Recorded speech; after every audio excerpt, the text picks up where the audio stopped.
Hello, welcome to Denver, Colorado, and welcome to Comms vNext. So we are here for 2 days for Comms vNext. It's a big Microsoft Teams focused conference. I've been looking forward to this one for a while. It's great to get everyone together in the US, in Denver, for a couple of days, just to get technical, get deep on some sessions, catch up with everyone, see what everyone else is doing. I think it's going to be a really, really good day.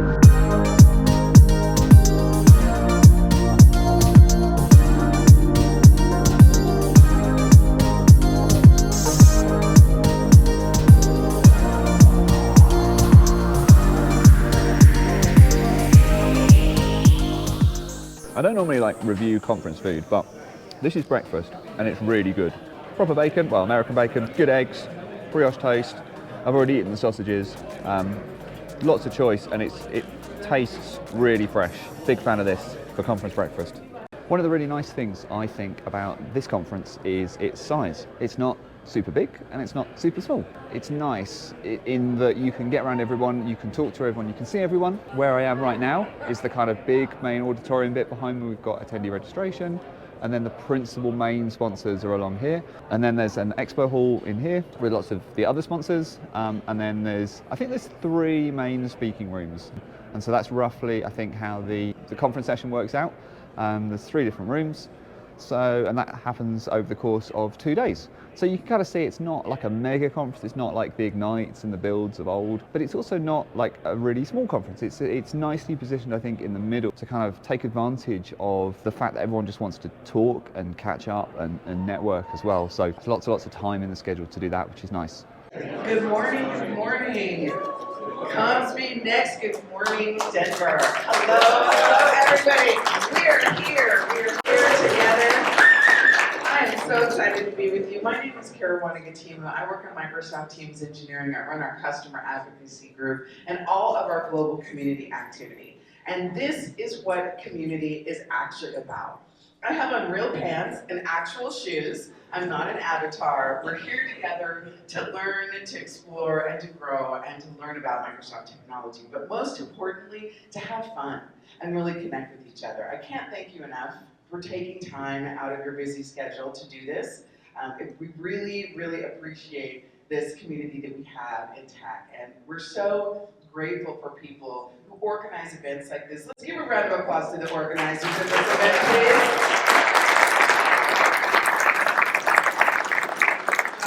And all the folks everyone who participates in this, they really give so much of themselves to events like this, to make sure that you have a place to learn about technology, to grow, to meet, and they have a lot of fun doing it. And they weathered the pandemic, they've weathered a lot of challenges in these uncertain times, and I, for one, am very grateful. This is going to be a great time, so welcome to the stage, Ted Poland.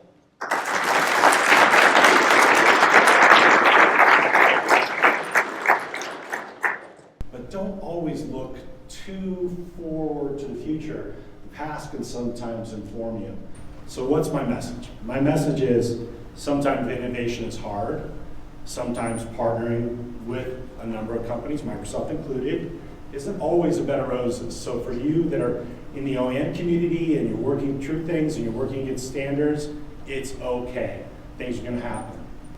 When I worked at Microsoft, across the United States, every general manager in every sales region had a scorecard metric. Find every installation of Lotus Notes. Everybody in this room should be thinking about how Copilot, Power Automate, Power Apps can be combined with Teams to up-level the stack. But everybody in this room can latch on and show more productivity, because productivity is in Copilot, in Teams, with Power Automate, Power Apps.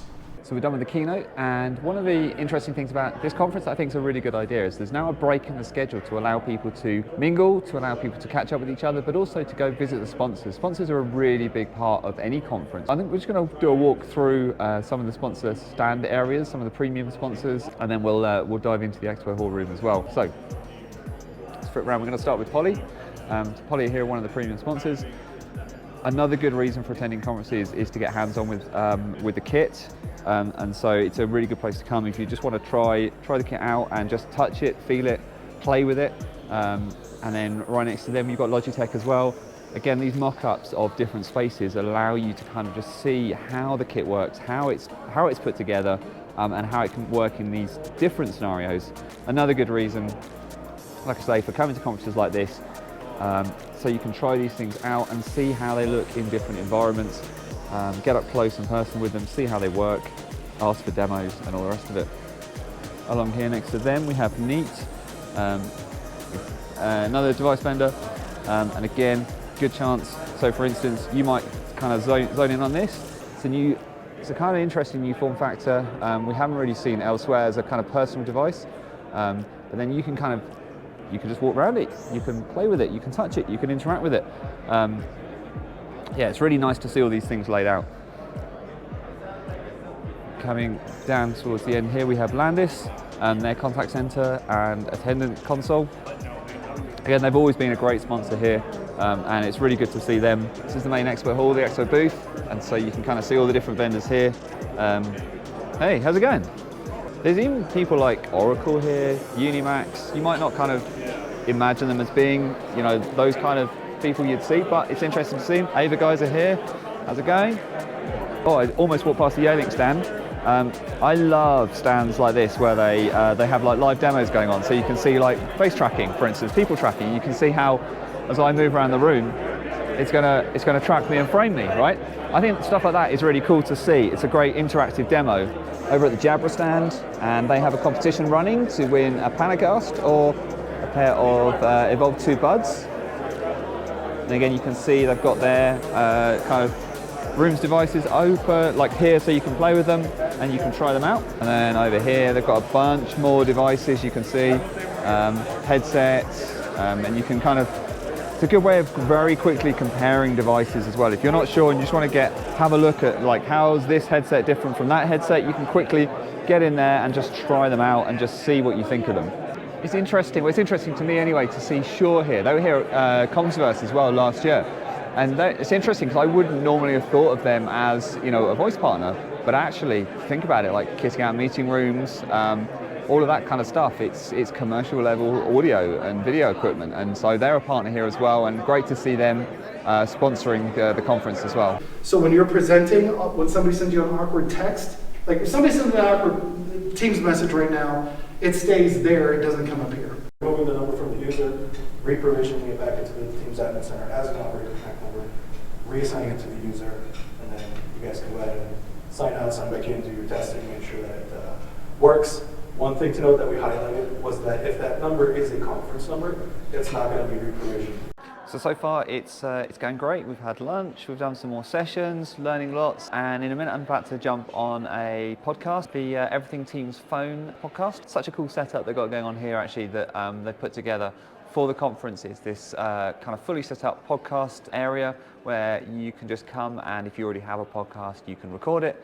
They've got all the equipment set up. So it's really nice. It means that all these kind of podcasters that quite often, you know, podcast remotely and don't get to kind of sit next to each other all the time, or sit next to their guests, can do so at a conference like this. I think it's such a good idea of use the fact that everybody is already at an event already to kind of make the most of that time. So yeah, that should be lots of fun. All right, so we're all done with the podcast. This is the podcast studio desk we use for the podcast. Put a link in it in the video description to the actual show that we recorded. Lots and lots of fun, really interesting, great to kind of chat through with the other presenters as well. And this podcast setup is awesome. It's really good just to be able to kind of show up, put on some headphones and just start talking and have them handle all of the streaming, the videos, like the way, you know, they had a proper producer to kind of, you know, move the camera around. Like, we didn't have to do anything. It was so cool. We are coming to the end of day one. We've had a ton of sessions. We've had some great food. We've had podcasts going all day. We started the day off with the keynote.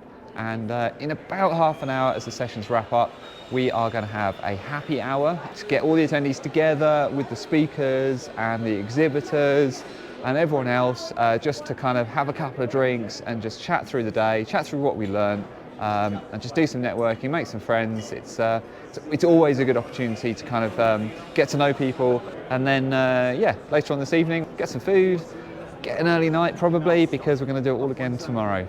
All right. Pretty much wraps it up for day one. So yeah, I'll see you tomorrow.